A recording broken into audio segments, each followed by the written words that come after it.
بسم الله الرحمن الرحيم. السلام عليكم ورحمة الله تعالى وبركاته.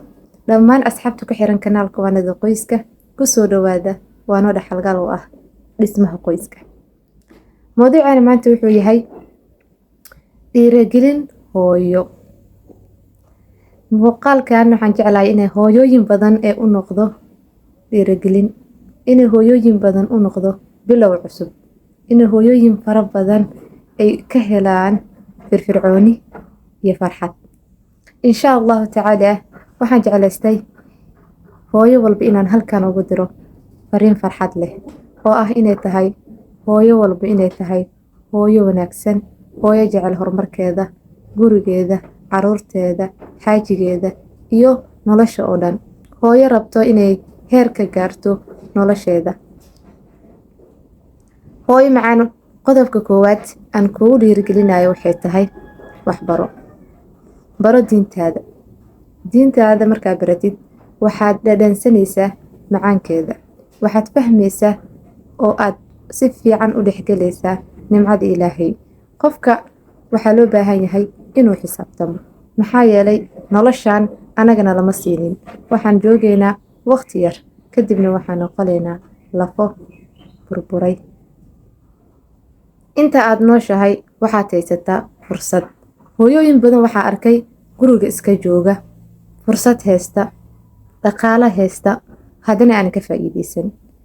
Mar walba waxaan jeclahay gabar walba inay horumar gaarto, inay barato diinteeda Islaamka, inay culumta shareecada wax badan ka fahamto, in Qur'aanka ay barato, in ilmaheedii ay tarbiyadeedii ka qayb qaadato. Hooyadu waa murabbiya. Mowduuc dheer ayaan ugu soo hadlay. Hooyadu waa macallimad. Hooyadu waa wax waliba. Hooyo macaan haddii aad Qur'aanka aqoonin hadda bilow Qur'aanka. Ilmahaada yarka ii meeri dheh, ii akhri dheh. Waqtigaa fursad yar haysatid dugsiga aad. Haddii aadan awoodin qadkaas ku baro. Online-ka ayaa wax walba laga bartaa. Canjalad ku soo duubo, memory ku soo duubo, guriga keenso, dhageyso, ku celceli. Luqad adaaratid inaad baratid oo aad tahay gabar Qur'aankii baratay oo guriga joogto, luqad cusub baro. Haddaad tahay hooyo wanaagsan oo shaqaysata oo shaqadeeda aada, taleefankaada ka dhageyso. Waqti yar oo ilmahaada aad ii akhri dhahdid wax badan ayaa ka faa'iideysaa. Qur'aanku qofkii barta xasilooni iyo damaaniina ayuu helayaa. Ilaah baa Qur'aankiisa dhahayo alaa bidikri illaahi tadma'innu alquluub. Dikriga Ilaahay iyo xuska Ilaahay iyo Qur'aanka qalbiga ayay dejiyaan. Murugo haddaad dareentid Allah subxaanahu wa tacaala wakiilo. Allah subxaanahu wa tacaala u sheego. Allah subxaanahu wa tacaala duca weydiiso. Allah subxaanahu wa tacaala arrinkaada oo dhan u bandhig oo u fawwida amrii ila Allah leh. Arrinkeyga Ilaahayow adigan kuu sheegtay. Ilaahayow arrinkeyga adiga wax ka qaban kara. Cid kale wax ka qaban karta ma lahan. Ducadaadu waa mustajaaba insha Allah. Qof waliba oo muhiim ah oo nolosha muhiim u ah waxaa muhiim ah in ay fahamto inay tahay nolosha asaaskeeda. Hooyooyinka waxaan kuu sheegayaa hooyo walba haddaad tahay hooyo shaqaynaysa, caruur yar haddii u joogaan, wax waliba ku dadaal adiga wax ku anfacayo. Ixris calaa maa yanfacuka wastacin billaahi walaa tacjis. Wax waliba oo noloshaada ku saabsan Allah u wakiilo. ku dadaal wixii ku anfacayo, wixii naftaada anfacayo, wixii awlaadaada anfacayo, wixii gurigaada anfacayo, wixii xaajigaada anfacayo, ku dadaal. Maxaa yeelay adiga haddaad hooyo wanaagsan wax barata noqoto, ilmahaadana waxay noqonayaa hooyo murabbiya oo wax baratay. Mowduucan hooyooyinka waxaan rabaa intay wax ka bilaabi karaan. Waxay wax ka bilaabi karaan gurigeedii ayadoo joogtay wax baran kartaa. Waxaa jirto maraakiis fara badan oo wax lacag aan ahayn oo tafsiirka lagu barto, Qur'aanka lagu barto. Gabdhaha kale waxaan rabaa ay wax bartay. Hooyooyinkan ee guriga jooga ee dariskaada ah ama qaraabadaada ah inaad gacanta qabatid, inaad soo wacdid, aad dhahdid hal saac kamid ah ayaan rabaa inaan wax ku baro. Hal saac kamid ah aan wax soo barano, soo baxaan israacno. Qaarka haddii la isku kaalmaysto dadkoo dhan wax bay fahmi lahaayeen, wax way baran lahaayeen. Laakiin anaga cadow ayaan isku nahay. Qof walba oo xaqdi iyo xaasidnimo la imaadana waxaa xaqiiqo ah inuun liibaanaynin, liibaan adduunyada mid aakhiraba inuunan helaynin. sidaas darteeda hooy macaan, marka hore ka bilow qur-aanka inaad baratid, ku xiji inaad luqadaada soomaaliga aad baratid. luqada af soomaaliga waa muhiim. hooyooyin badan waxaa ka cabanaya sida aan lacagta loo diran, lambar muhiima aan loo wacanin, oo lambarada caruurtooda iyo qaraabadooda iyo waalidkooda aan loo wacan karin, in wax loo safkare. waxaa oo dhan muhiim waaye inaad noloshaada baratid. hooy macaan, wax waliba waad awoodaa, wax waliba waad kari kartaa. wax walbo oo naftaada aad la doontid oo go-aankeed aad la imaadid, ilaahayna aad u wakiilatid oo ilaahay aad weydiisatid. markaa salaada dukanayna waxaan dhahnaa iyaaka nacbudu wa iyaaka nastaciin. ilaahayow adigaan ku caabudaynaa, ilaahayow adigaan ku kaalmo weydiisanaynaa. kaalmadaada ilaahay inaad weydiisatid waa muhiim. ilaahow adduunkan, caruurtan, gurigan ilaahow igu kaalmay dheh. ilaahow qur-aanka barashadiisa igu kaalmay dheh. ilaahayow barashada diinta islaamka igu kaalmay dheh.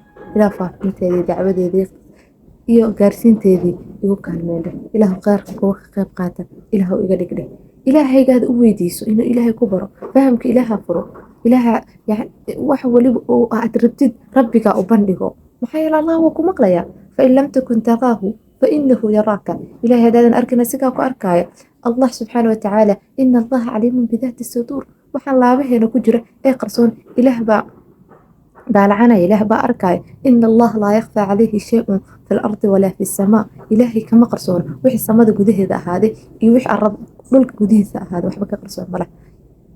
allah sirahaaduu ogyahay, axwaashaaduu ogyahay, meeshaad ka liidatuu ogyahay, waxaad u baahantuu ogyahay. allah subxaana watacaala u sheego, isu dhiib, u bandhig. hooy macaan, dhiirigelinteeda waxaan jeclahay inay kusoo gaarto meel walba dunida aad ka joogto. ixris calaa maa yanfacuka wastacin billaah walaa tacjis. wixii ku anfacaya keliya ku dadaal, hana ka caajisin, ilaahna u kaalmo weydiiso. nabiga sal alla alay slam wuxuu jiri, allaahuma acinnii calaa dikrik wa shukrika wa xusni cibaadatik. allah subxaana watacaala mar walbo oo aad u dhowaatid, wakulamaa allah subxaana watacaala uu islaaxiyo amuurtaada, wakulamaa wax walba ay hagaagaan, wakulamaa istikfaarta aad badisid, wakulamaa amuurahada ay sahal noqdaan, wakulamaa laabta iyo suduurta iyo fahamka aad heshid, wakulamaa firfircooni iyo farxad aad heshid. hooyooyinkeena inta badan waxay joogaan guriga, haddana kuma mashquulaan barashada diinta. sidoo kale xaajiga waxaa looga baahan yahay inuu gabadha weydiiyo, inuu hooyada weydiiyo, maanta sidee ahayd, maanta cibaadaadkaa sidee ahaayeen, maanta wax ma barate, maanta maxaa samayso kheyr. maxnaa ma ka fikirtay aabooyinka, ma ka fikireen tarbiyada awlaadooda, cibaadada alle ma isu kaalmeeyey xaajiyada. muhiim waa taa su-aalahaas. laakiin xaajiga iyo waxyaabaha looga baahan yahay iyo su-aalaha la rabo inuu weydiiyo xaajiyadiisa dib ayaan kaga soo hadli doonaa. balse maanta muhiimadan waxay tahay inay gabadhuba dhulka iska qaado, inay hooyadu dhulka iska qaado. 3 marka aa haysatid ka faa'iideyso, marwo walbo ka faa'iideyso. 3daas waxay tahay alwaqt. waqtigu waa muhiim. alwaqtu kasayf idaa lam taqdac yaqdacu. waqtigu waa sida seefka oo kale, hadaa adi jarin wuu ku jarayaa, waqtigan wuu tagayaa. sooma ka faa'iideyso, waa muhiim inaad ka faa'iideysid. qodobka labaad waxay tahay almaal. hantidu waa asaaska ama wasiilada aad ku gaari lahayd hadafkaada.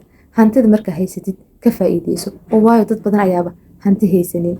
sidaas darteeda hantida waxay kuu fududeyn kartaa inaad maanta soo iibsatid kutub qur'aana, musxaf qur'aana inaad soo iibsatid, inaad soo iibsatid moobeel aad wax ka dhageysan kartid, inaad dugsiga qur'aanka aad tagtid oo lacagta fiiga aad iskaaga bixisid. waxay kaa caawinaysaa inaad adiga tahay qof u diyaar garoowo barashada. ilaahay waafajintiisa waa muhiim. qodobka 3aad waxay tahay dadka wanaagsan. dadka wanaagsan markaad dad walaale ah, asxaab wanaagsan, asxaaji wanaagsan, wax waliba aad haysatid, dadka ugu dhiirigelinayo inaad wax baratid, inaad meesha ka tagtid waa muhiim. dadkaas layskama qasaariyo, wax lagu qabsadaa gacanta midigta. mar walbana waa la ogaadaa, mar walbana talada wanaagsan ayaa laga qaataa. saaxiibka wanaagsanne mawduuc gaar ayaan kaga hadli doonaa insha allah. 3daas muhiim waaye. waa inaad waqtiga ka faa'iideysataa, waa inaad hantida aad haysid ka faa'iideysataa, waa inaad dadka wanaagsan ka faa'iideysataa. waa muhiim. mawduucan aad u dheeraaday dartiisa waxaan rabaa inaan soo gabagabeeyo barnaamijkeena insha allah halkan oo noogu sii socon doona barnaamijku waa barnaamij dhiirigelin hooyo insha allah wasalaamu calaykum waraxmatullaahi tacaala wabarakaatu